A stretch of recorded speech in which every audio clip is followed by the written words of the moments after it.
आदरणीय संत समाज, सज्जनों और देवियों, मनुष्य ऐसा प्राणी है जो सब प्राणियों से ज़्यादा दुखी है और यही प्राणी पूर्ण रूप से सुखी हो सकता है। अन्य जानवर हैं वे ज़्यादा दुखी नहीं हैं। पक्षी है, मादा अंडा देती है, कुछ दिन सेवन करती है, कुछ दिन केवल। अंडे फूट जाते हैं, बच्चे निकल आते हैं। उन बच्चों को चारा ला ला करके उनके मुख में डालते हैं और एक सप्ताह में वो उड़ के चले जाते हैं।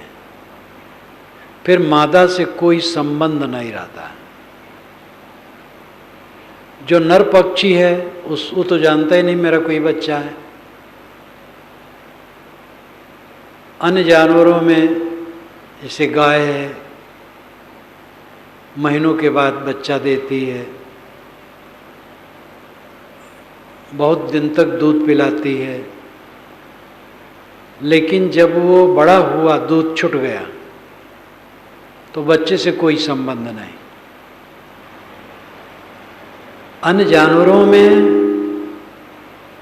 ऐसा मानसिक ताप नहीं है, वे समझते ही बहुत कम है। पेट भरने का काम जानते हैं और प्रजनन जानते हैं और अपने नवजात बच्चों को पाल लेना जानते हैं, बस इतना करते हैं। और उनका मन ऐसा नहीं है विकसित कि ज़्यादा सोच सकें। बड़े बड़े नगरों में आप देखते होंगे, सड़क के बीच में गायें बैठी हो, पागुर मार रही आंख मूंद करके। दोनों तरफ से बसें, ट्रकें, कारें, साइकिलें जा रही हैं, धधा धधा। बीच में आंख मूंदे मस्त वे पागुर मार रही।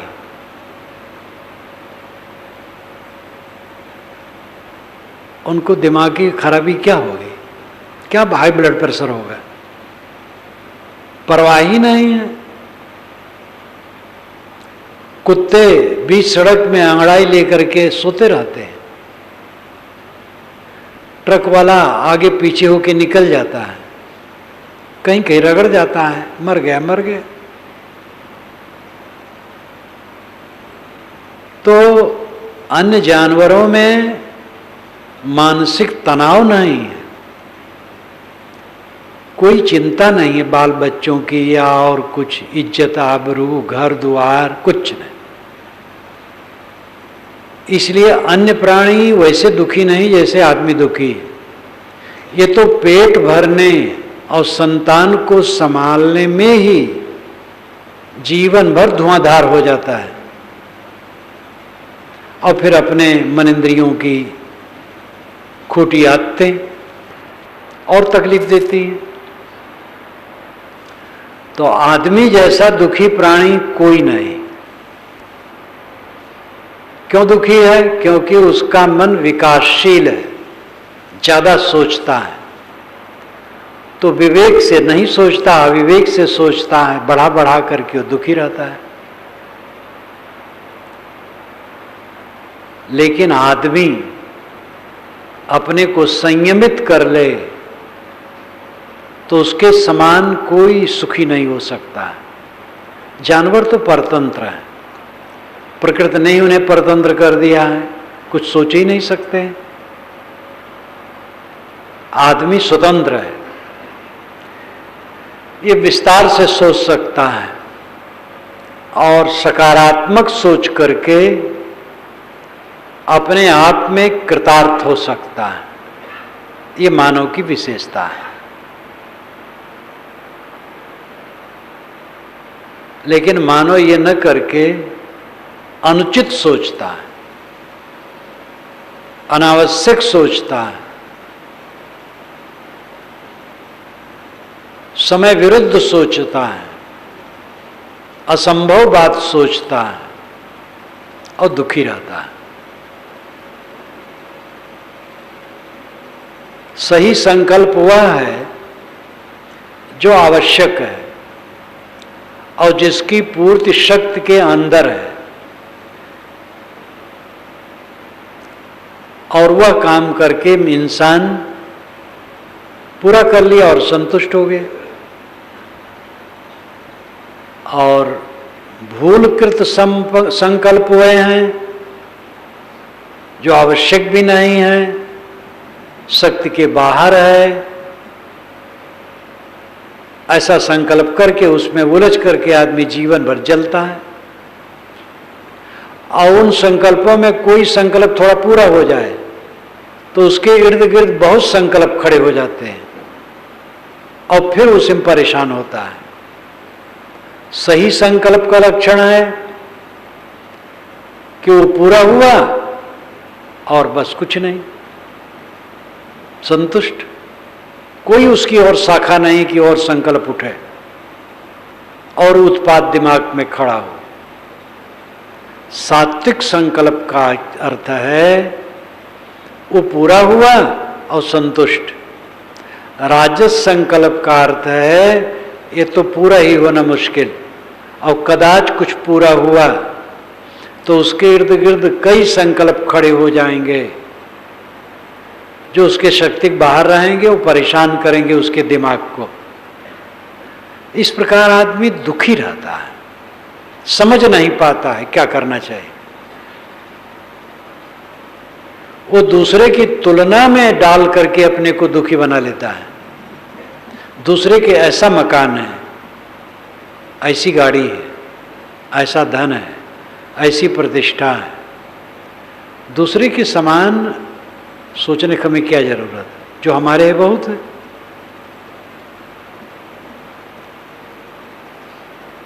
सही विचार रखना, अपने जीवन को कायदे में रखना आदमी समझ नहीं पाता, इसलिए दुखी रहता है, तृष्णा में दुखी रहता है। अविवेक बस, विवेक से काम करो सुखी रहोगे।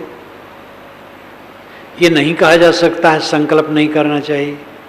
जीवन में संकल्प होते हैं, अगर वो सात्विक हैं तो शक्ति के अंदर होते हैं और वो पूरे भी होते हैं। लेकिन सात्विक को इसको समझ पावे। तृष्णा अगर है तो कभी पूरा नहीं होगा, संकल्प कभी पूरा नहीं होगा। अगर तृष्णा है संकल्प के मूल में, तृष्णा नहीं है, विवेक है, तो सब ठीक रहेगा। उन्हीं कामों को करते हुए कोई दुखी रहता है, कोई दुखी नहीं रहता है।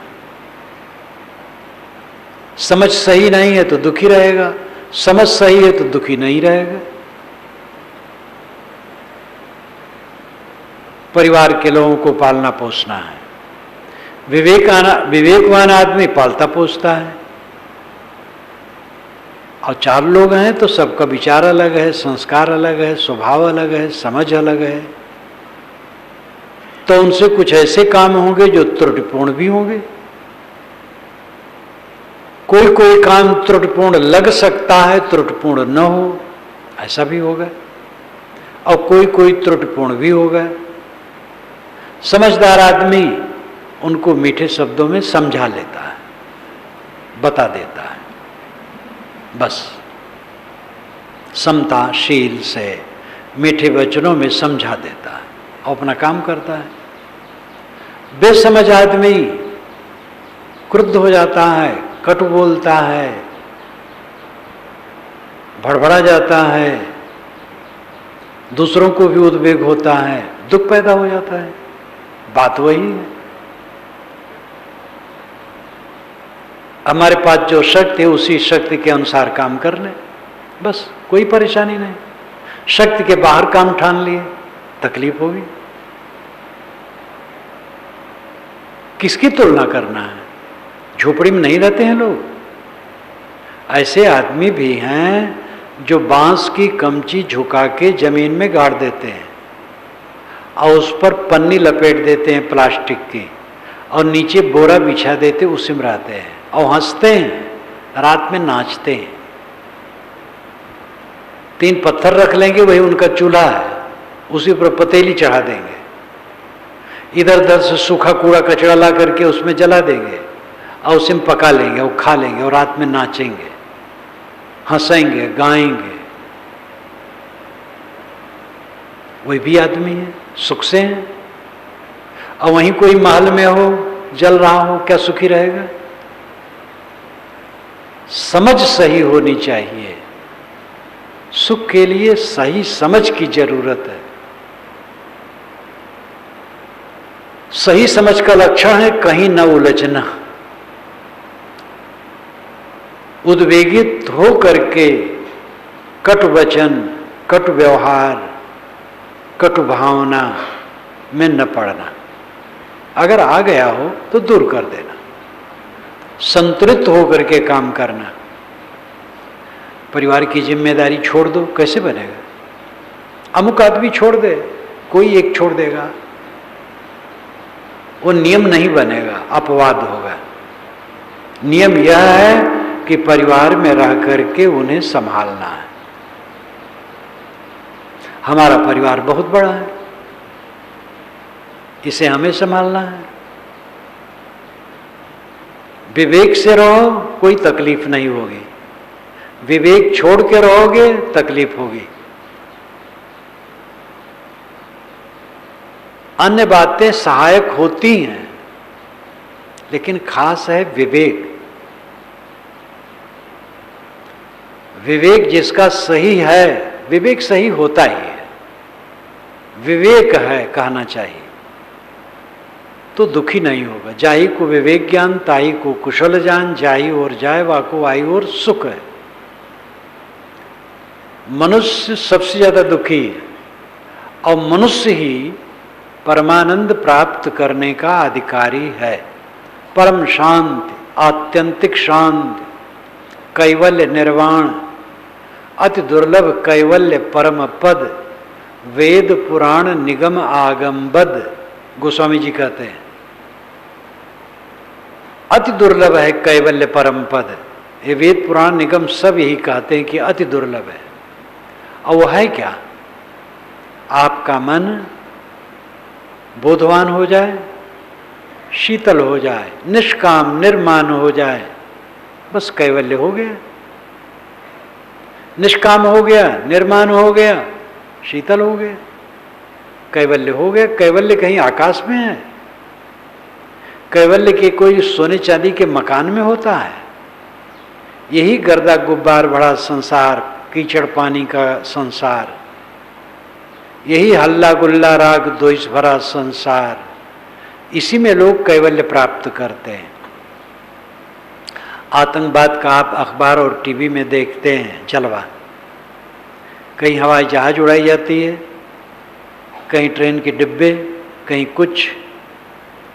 सुनता हूँ 5 हवाई जहाज इंग्लैंड से अमेरिका जाने वाले को एक साथ उड़ा देने के लिए आतंकवादियों का प्रोग्राम बन गया था। उसमें स्त्रियां तैयार हो गई थी जो अपने बच्चों को दूध पिलाने के बहाने दूध के बोतल में ऐसा पदार्थ उसमें पड़ा रहेगा कि उसको लेकर के वह बाथरूम में जाएंगी हवाई जहाज के और वहीं गिरा देंगे। और वहीं क्या प्रयोग करेंगे? बस विस्फोट हो जाएगा, वह और उनके बच्चे और हवाई जहाज उस पर सवार सब मर जाएंगे। इतना समर्पित। और उसमें बता दिया गया है कि ऐसा करोगे तो स्वर्ग में जाओगे। राजनेता लोग तो सदैव समाज को भटकाते रहते हैं। 12 हवाई जहाज एक साथ उड़ाने की बात थी, सफल नहीं हुए और पकड़ लिए गए।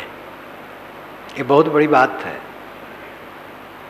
आप सोचेंगे आज का जमाना बहुत खराब है।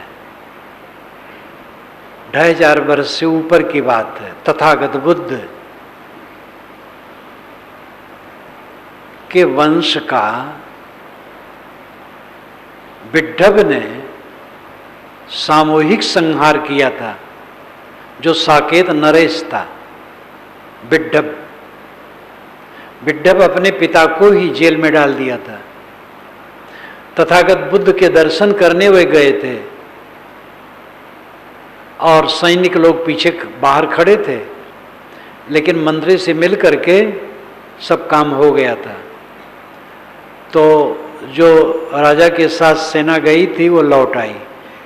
वो तो बुद्ध के कक्ष में बैठे थे, बाहर कोई एक सिपाही भी नहीं, सब लौट आए और विड्ढब गद्दी पर बैठ गया, सेनापति अपने हाथ में। जब वे निकले तो परेशान, कोई है ही नहीं है। सब पता पा गए तो भगे बेचारे वहां से कि यहां तो मेरी हत्या हो जाएगी। तो वह काशी होते हुए पाटलिपुत्र से दक्षिण मगध क्षेत्र, जहां अजात शत्रु का राज्य था, वहां गए रक्षा के लिए, हमारी रक्षा हो। रात का फाटक बंद हो गया था, नगर में प्रवेश नहीं कर सकते थे, रात हो गई थी। एक मुसाफिर खाने में या ऐसे ही जगह में रात सो गए, वहीं वो मरे हुए मिले, हार्ट अटैक हो गया होगा। दूसरे दिन राजशाही सम्मान से उनका दाह करवाया गया। अपने पिता की दर्शाए विड्ढब ने की थी, और विड्ढब जाकर के शाक्य वंशियों का सामूहिक संहार किया था। शाक्य वंशी लोग गोरखपुर से उत्तर तरफ रहते थे। तो तथागत बुद्ध निर्वाण प्राप्त एक पुरुष थे, कल्याण प्राप्त पुरुष। उनके जमाने में ऐसा हुआ था, और उन्हीं के पूर्व संबंधियों और परिवार की सामूहिक हत्या हुई थी। जब विड्ढब हत्या करके लौटा तो अचिरवती नदी के पास उसने अपनी सेना डाली, क्योंकि पानी चाहिए इतनी बड़ी सेना के लिए रात निवास। रात में ऐसी बाढ़ आई कि सेना बह गई, बहुत से लोग बह गए। पहले बड़ा बड़ा उत्पात था, आज उत्पात कम हो गया। आज हमारे तो इसलिए गड़बड़ जो थोड़ा भी हो तो बहुत ज्यादा लगता है। पहले तो एक राजा उठा, जिसको चाहा पाहा काटा, फूंका, लूटा, कोई पूछने वाला नहीं, बोल भी नहीं सकते। आज तो बोल सकते हो, मीडिया इतनी जबरदस्त है, कोई बात होती पूरा संसार इकट्ठा हो जाता है। आज का जमाना बहुत अच्छा है, बुरा नहीं। हाँ, कुछ एटमिक साधन ऐसे हैं भयदायक कि उनका प्रयोग हो जाए तो पूरी पृथ्वी सुनी हो सकती है, लेकिन उसको भी लोग बहुत संभाल के रखते हैं, दूसरे डराने के लिए रखते हैं। घबराने की जरूरत नहीं। आज का जमाना बुरा नहीं, आज का जमाना बहुत अच्छा है। आज के ज़माने में हम जी रहे हैं, अब आज ही कल्याण करना है। उबिया जाएंगे कि आज के ज़माना खराब है तो कल्याण कब करेंगे, और करने की जरूरत भी नहीं है। पीछे पीछे के ज़मानों से आज का ज़माना बहुत अच्छा है। दास प्रथा थी पूरी दुनिया में, आदमी बेचे खरीदे जाते थे जानवर की तरह। आज दास प्रथा दुनिया में कहीं नहीं, इसलिए आज खराब है ऐसी बात नहीं। मैं कह रहा था कि ये हल्ला गुल्ला, कीचड़ पानी, धूल धुड़क्का, राग द्वेष, कलह कल्पना, और बीच बीच में मारकाट उत्पात, चोरी डाका पहले था, आज है, आगे रहेगा। और इसी में समझदार लोग अपने मन को, अपनी वाणी को, अपनी इंद्रियों को संयमित करके शांति प्राप्त कर लेंगे और निर्वाण कैवल्य मोक्ष प्राप्त कर लेंगे। यही पहले रहा, यही आज है, यही आगे रहेगा। मैंने एक दिन कहा था कि अवध क्षेत्र के लोग जब कभी गांव वाले बात करते हैं और कोई बहुत भिनकता है, ये ठीक नहीं, वो ठीक नहीं, वो ठीक नहीं, कच्ची बुद्धि वाले प्रायः तरुण नौजवान ज़्यादा ऐसा करते हैं। तो बूढ़े लोग कहते हैं कि भैया कुंवारी भूमि तुम्हें कहाँ मिली? यानी ऐसी भूमि हो जो कुंवारी हो, साफ सुथरी, वहाँ तुम रहो, सुखी रहो। कुंवारी भूमि कहाँ मिलेगी? सारी भूमि वही है जो यहाँ है, वही वहाँ है। आपको अपना मन ठीक करना है, अपने को संभालना है। मनुष्य सबसे ज्यादा दुखी है और पूर्ण सुखी यही हो सकता है, और जानवर बेचारे पूर्ण सुखी नहीं हो सकते। वो ज़्यादा दुखी भी नहीं है, जितना है उतना है, और पूरा सुखी भी नहीं हो सकते हैं।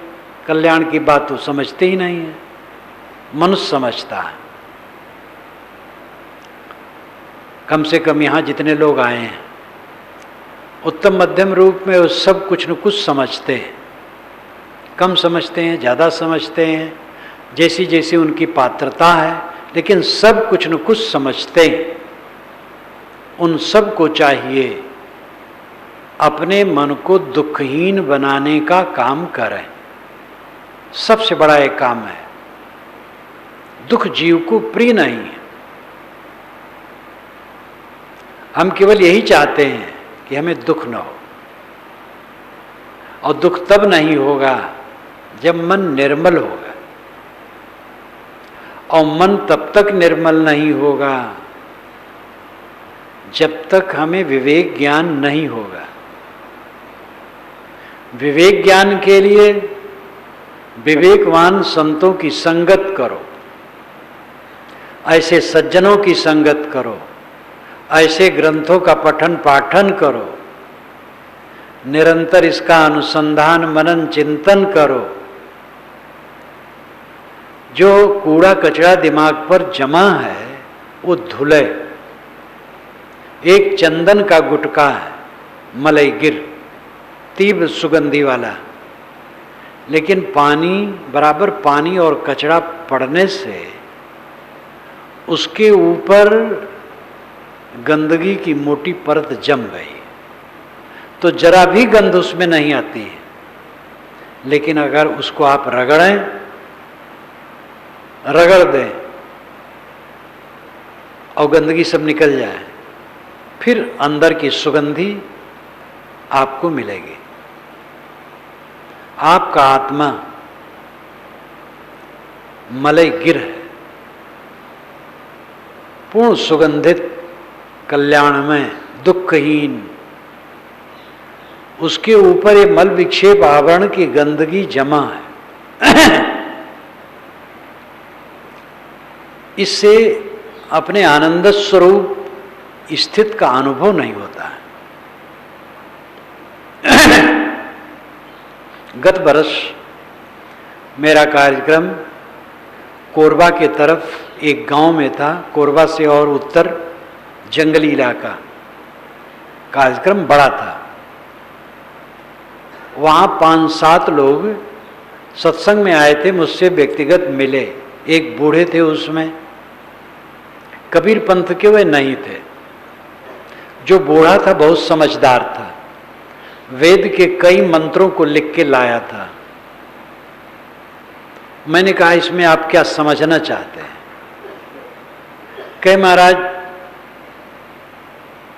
ये मंत्र लिखा हूं। तो पहला मंत्र जब मैं पढ़ा उसका अर्थ करने लगा। कहे महाराज ये तो सरल है, आगे वाला। हम कहे तो ये खास बात बताओ। कि खास बात यह है कि आगे मंत्र में लिखा है कि ब्रह्म के 3 पाद अमृत में स्थित है और एक पाद में ये संसार है। पाद नाम हिस्सा।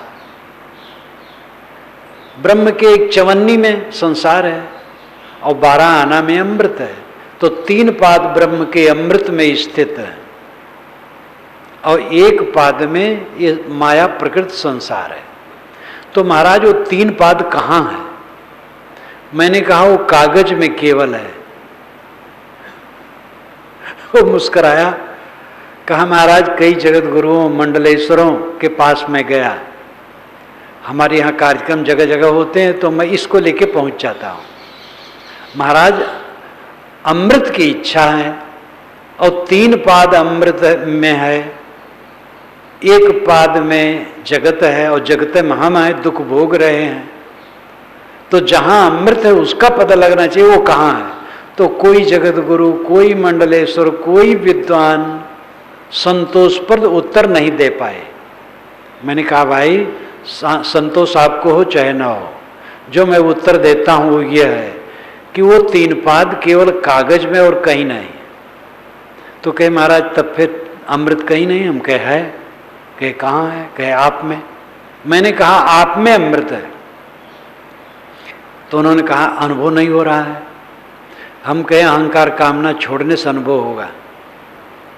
तो गंभीर हो गया वो बूढ़ा, आंखें बंद कर लिया, मनन करता रहा। मैंने कहा कैसे लगा? उसने कहा बिल्कुल सही लगा, आज उत्तर पाया हूं। परोक्ष में लोग डाल देते हैं, एक महिमा में कहा गया 3 पाद अमृत में स्थित है, ब्रह्म के 3 हिस्से अमृत में स्थित है। कागज में लिखा है, बस भटकते रहो, कहाँ वो 3 पाद, ठिकाने नहीं। लेकिन उन्हीं शास्त्रों के जंजाल में आत्मा के विषय में बताया गया है। आत्मानम चेत विजानीयात अयमस्मित पुरुष किमिच्छन्ने कस्य कामाय शरीर मन संजरे। जिसे ज्ञान हो गया ये आत्मा ही अमृत है, यही परम पुरुष है, वो अपने आत्मा में स्थित हो जाता है। वो किस कामना, किस इच्छा से शरीर के अहंकार के बुखार को चढ़ाए चढ़ाए भटका करेगा। एक वचन नहीं, बहुत वचन है शास्त्रों में, वेदों में, कबीर साहब की वाणी में, नानक साहब की वाणी में, सूफी संतों की वाणी में, ईसाइयों में, वैष्णवों में, सब जगह बिखरे पड़े। कहीं काम की चीजें थोड़ी हैं, जंजाल की वाणियां बहुत हैं, कहीं निर्णय की वाणियां बहुत हैं, आपको छानना पड़ेगा। इसीलिए शास्त्रों का अंधानुकरण करने की जरूरत नहीं, विवेकी बनने की जरूरत है। साधु ऐसा चाहिए जैसा शुभ शुभ है, सार सार को गहरा है, थोथा दे उड़ा है। ये जगत प्रसिद्ध उनकी साखी है। स्वामी शंकर भी कहते हैं लोकानुवर्तनम त्यक्ता त्यक्ता देहानुवर्तनम शास्त्रानुवर्तनम त्यक्ता स्वाध्यास अपने मुकुरु। लोक के पीछे न चलो, शास्त्र के पीछे न चलो, देहाशक्ति के पीछे न चलो, अपने में जो अध्यात्मिक है उसको हटाओ। सब जगह हीरे मोती बिखरे, अब उसका पारखी हुए बिना बोध नहीं होगा। भटक, परख बिना सब भटक रहे हैं, परख के बिना सब भटक रहे हैं। अमृत आप स्वयं हैं। अमृत वस्तु जाने नहीं मगन भया सब लोग, कहीं कबीर कामो नहीं जीव ही मरण न हो। साहब कहते लोग अमृत वस्तु नहीं जानते, विषयों में मगन है। कामना का त्याग करो, भोग लालसा का त्याग करो, जीव का मरण नहीं होता है। जीव अमर है, आत्मा अमर है। अमर होना ही अमृतत्व है, लेकिन व्यवहार में अमृतत्व होगा जब कामो नहीं, निष्काम हो जाओ। निष्काम, निर्माण, निर्मल, बस अमृत आप हो। आपका आत्मा अमृत है। अमृत का अर्थ होता है जो मरा न हो। मृत मरा हुआ, औपसर्ग है। अमृत न मरा हुआ, जो मरे न। आत्मा अमृत है। ये तो परनिष्ठित आत्मा की अमरता की बात तो हुई, लेकिन अनुभव की बात, मन में आनंद हो, दुख न हो, तो ये अमृतत्व है। आनंद अहंकार और कामना छोड़े बिना किसी को नहीं मिलेगा। अहंकार महापिशाच है, सबको रगड़े है। जिन जिन वस्तुओं से हम जुड़ते उसमें अहंकार चढ़ बैठता है हमारे ऊपर और हम उसी में रगड़ जाते हैं। सावधान हो करके सारे संबंधों में तटस्थ रहना, अपने ऊपर अहंकार की चद्दर न ओढ़ना और निष्काम रहना। निष्काम निर्वाण दशा में अमृतत्व है। आप आशा और विश्वास करें कि आप अमृत हैं, परमानंदमय हैं, परम सुख स्वरूप हैं, परम कल्याणमय हैं। दुख आपके पास निकट भी नहीं आ सकता है।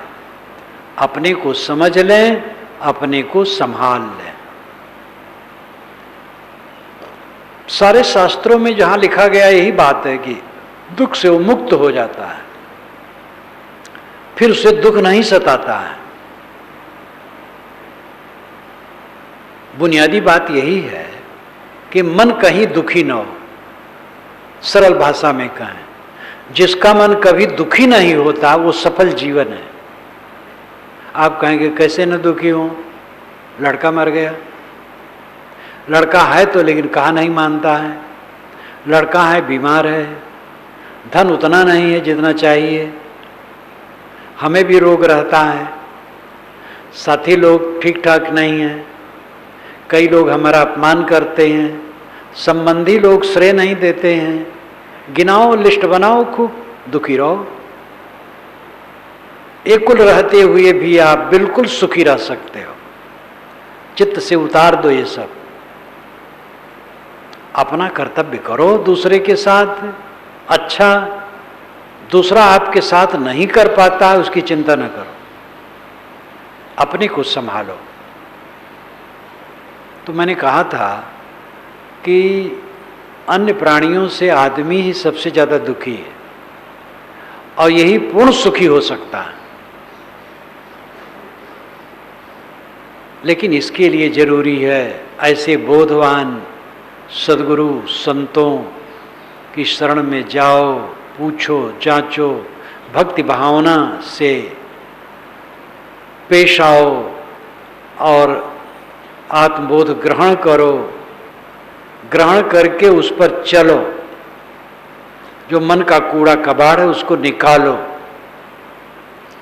निकालते निकालते शुद्ध तत्व रह जाएगा। कुछ पाना नहीं है, प्राप्त जीव इच्छा नहीं, केवल अंत छुड़ाओ। निज स्वरूप लग दया जो दीन जानी अपनाओ। श्री रामराज साहब ने पंचग्रंथी में ये दोहा कह करके अध्यात्म और व्यवहार दोनों को बता दिया।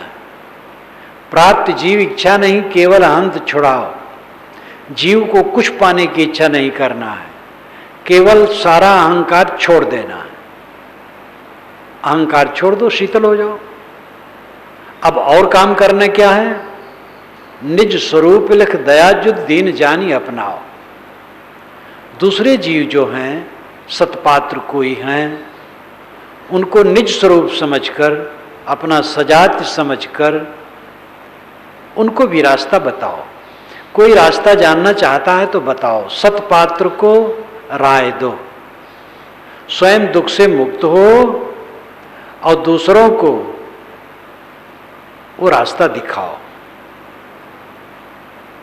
लेकिन मंजिल प्राप्त करने की में उन्होंने ये नहीं बताया कुछ बाहर से पाना है। प्राप्त जीव इच्छा नहीं, केवल अंत छुड़ाओ। कुछ पाने की इच्छा नहीं करना है, केवल अहंकार छुड़ा देना है।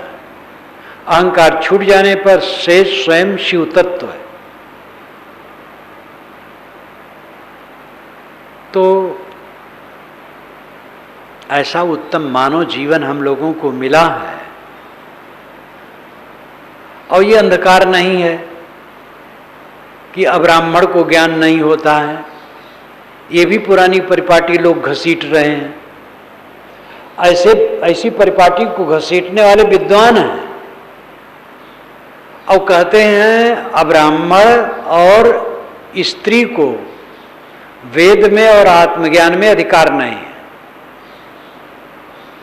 लेकिन इस सब से तो उन्हें चाहिए कि शास्त्रों श्रुतियों का छानबीन कर लें। ये श्रुति वचन नहीं है, अस्मृत वचन है। पुरोहित पंडितों ने लिखा है, विवेकी पंडितों ने भी ये नहीं लिखा है, पुरोहित पंडितों ने लिखा स्मृतियां। उन स्मृतियों में है कि अब्राह्मण और स्त्री ज्ञान और वेद का अधिकारी नहीं है।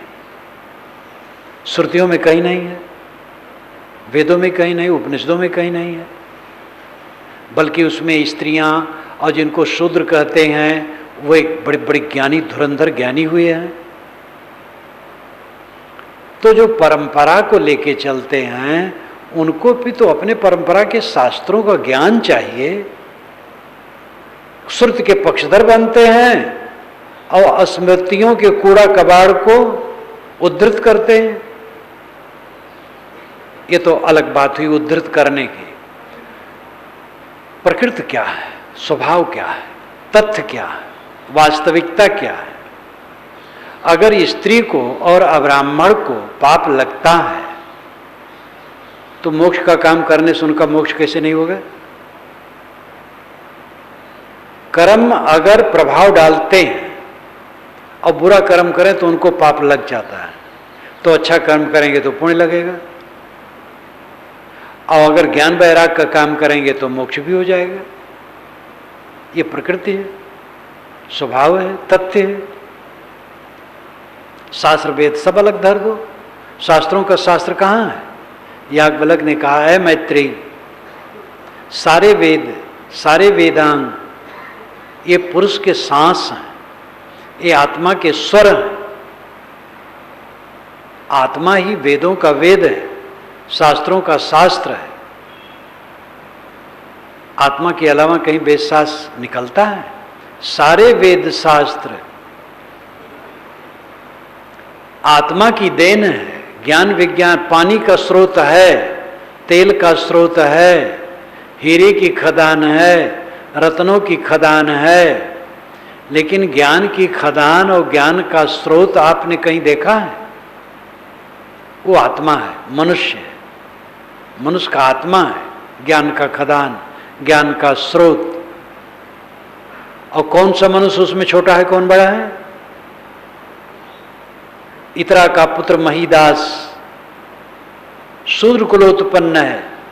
महीदास छांदोग्य उपनिषद में आता है 116 वर्ष तक अपने ब्रह्मचर्य के तेज से महीदास जिया, और महीदास कृत एतरे ब्राह्मण माना जाता है, जो ऋग्वेद का ब्राह्मण ग्रंथ है।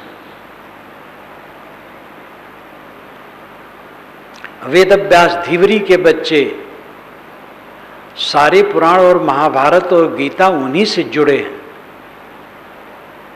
जितना उन्होंने लिखा हो, पीछे के पंडितों ने लिखा, लेकिन जुड़े हैं उन्हीं से।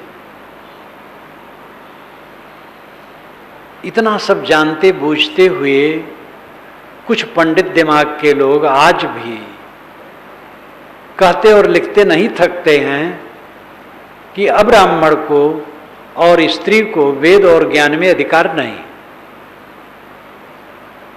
कितना प्रतिगामी विचार है, कितना संकुचित विचार उनका है।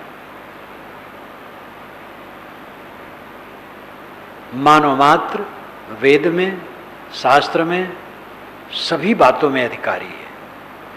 सभी क्षेत्रों में मानव मात्र अधिकारी है।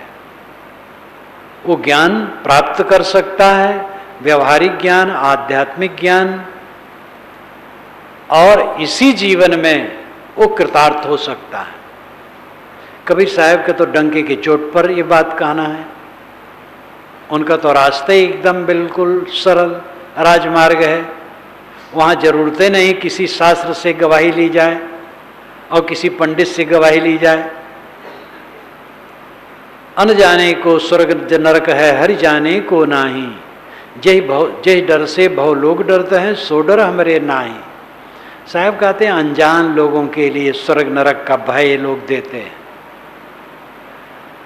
हमारी बात नहीं मानोगे नरक में जाओगे, अरे नरक है मन की मलिनता, मन निर्मल है तो आज ही स्वर्ग है।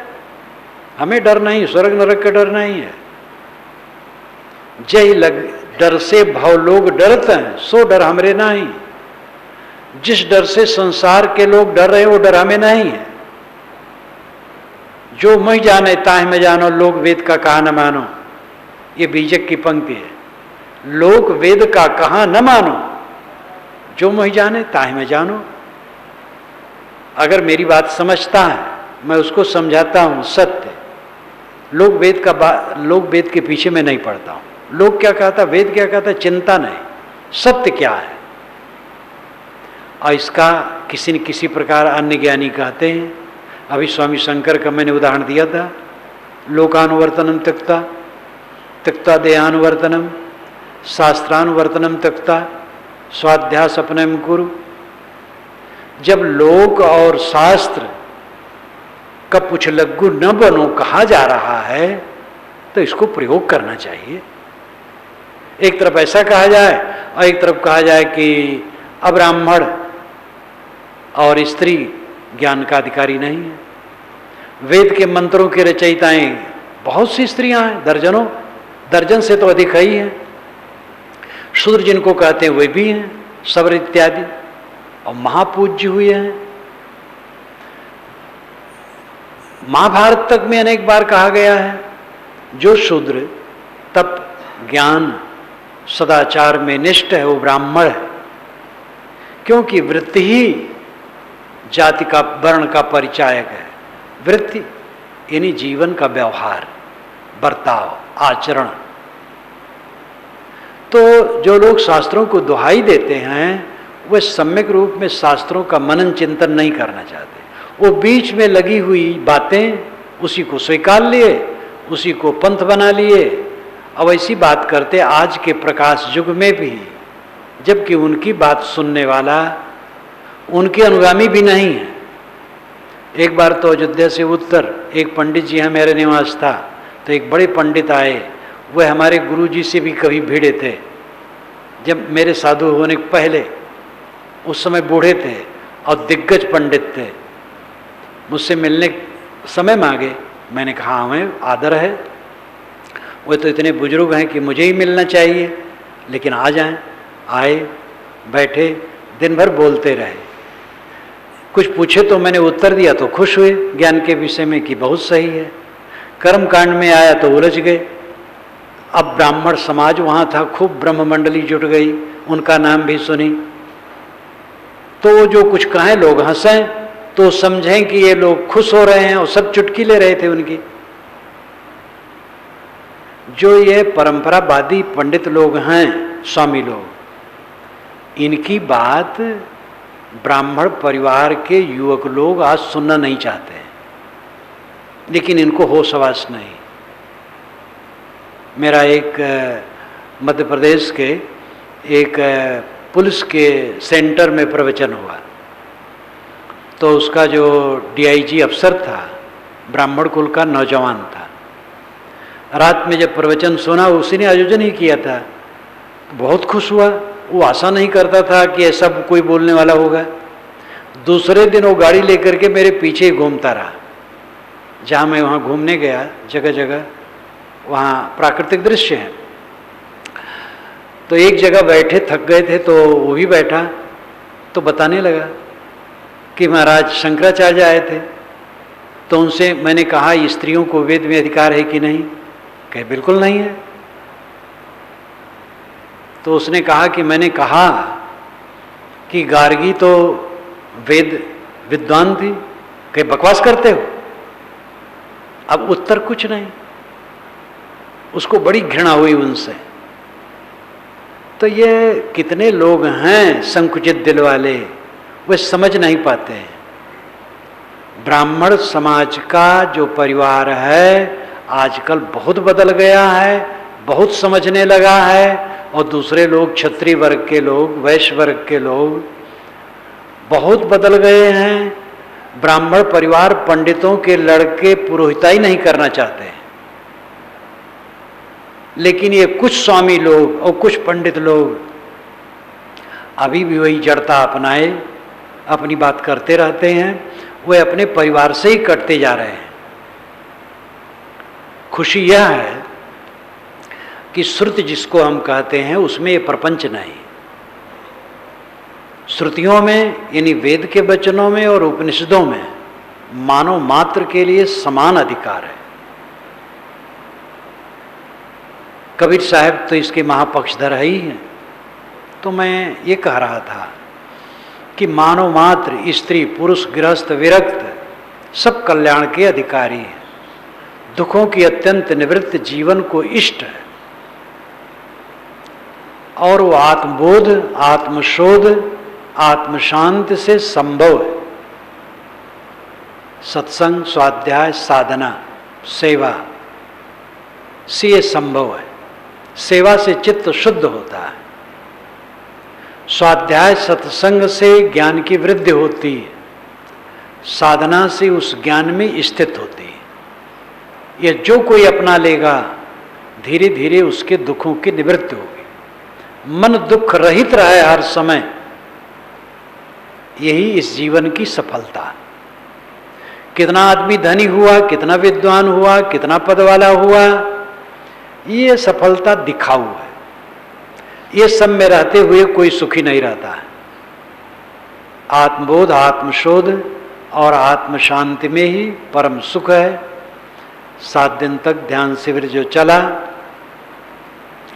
उसमें अनेक बातें बताई गई, और सभी साधक यहाँ से इन विचारों को लेके जाएं, जहाँ रहें तहाँ ये करते रहें, स्वाध्याय न छोड़ें, ग्रंथों का अध्ययन करते रहें, अकेले में बैठना न छोड़ें। रोज समय निकाल करके 1 बार 2 बार 3 बार जितना संभव अकेले में बैठें, स्वाध्याय करें, आत्मचिंतन करें और ध्यान करें। ये क्रम अगर नहीं छूटेगा तो आपकी यहाँ की कमाई बढ़ती जाएगी, और अगर ये कम छूट जाएगा तो ये दब जाएगा। नींव डाले और दीवार नहीं खड़ी किए, छत नहीं ला दे, मिट्टी से नींव दब गई।